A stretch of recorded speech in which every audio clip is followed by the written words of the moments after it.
ஒரு மலைப்பாதை. அந்த பாதையில கடந்து போனா ஒரு ஊர் இருக்கு, வீரனூர். அந்த ஊர் மக்கள் அந்த பாதையில 7 மணிக்கு மேல யாரும் வரமாட்டாங்க. வேலைக்கு போனவங்க கூட 7 மணிக்குள்ள வீட்டுக்கு திரும்பிடுவாங்க. அப்படி லேட்டானா வெளியிலேயே தங்கிட்டு விடிஞ்சதும் தான் ஊருக்குள்ள வருவாங்க. ஏன்னா பகல்ல நடைபாதையா இருக்கிறது, 7 மணிக்கு மேல அந்த பாதை மயான பாதையாயிடும்.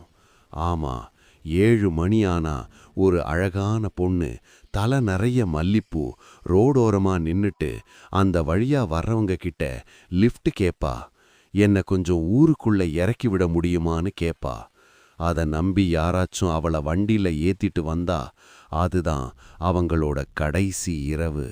ஆமா, அது பொண்ணு இல்ல, மனித காவு கேக்கும் மோகினி. ராஜு அமைதியான அழகான பையன்.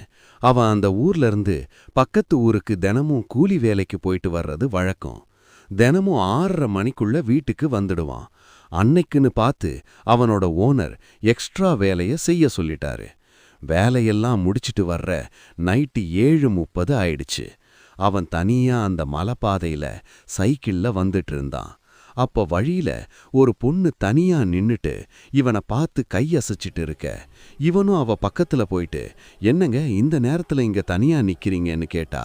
நான் வெளியூருங்க, இங்க எங்க மாமா வீட்டுக்கு போயிட்டு இருக்கேன், பஸ் கிடைக்க லேட் ஆயிடுச்சுங்க, என்ன கொஞ்சம் ஊருக்குள்ள டிராப் பண்ண முடியுமான்னு அவனை கேட்டா. அவனும் சரி வாங்கன்னு பின்னாடி உட்கார வச்சுட்டு சைக்கிளை மிதிக்க ஸ்டார்ட் பண்ணான். கொஞ்ச தூரம்தான் போயிருப்பான். ஆனா அவனால சைக்கிளை மிதிக்கவே முடியல. ஒரு 100 கிலோ வெயிட் பின்னாடி இருக்கா மாதிரி அவனுக்கு ஃபீல் ஆகுது. சரி எங்க டிராப் பண்ணணும்னு கேட்கலான்னு பின்னாடி திரும்பி பார்த்தா பின்னாடி அந்த பொண்ணை காணோம். ஒரு நிமிஷம் ராஜுவுக்கு மூச்சே நின்னு போச்சு. அவனால முடிஞ்ச அளவுக்கு வேகமா சைக்கிள்ல மிதிச்சிட்டு ஊரோட எல்லைக்கிட்ட வந்துட்டான். அப்போ பின்னாடி ஒரு வாய்ஸ், எங்க போற, என்ன டிராப் பண்றான்னு பண்ணல, நில்லு நானும் வர்றேன்னு ஒரு பொண்ணோட வாய்ஸ். உடனே ஒரு பொண்ணோட சிரிப்பு சத்தம். அந்த ஊரோட எல்லையில ஒரு கருப்புசாமி கோவில் இருக்கு.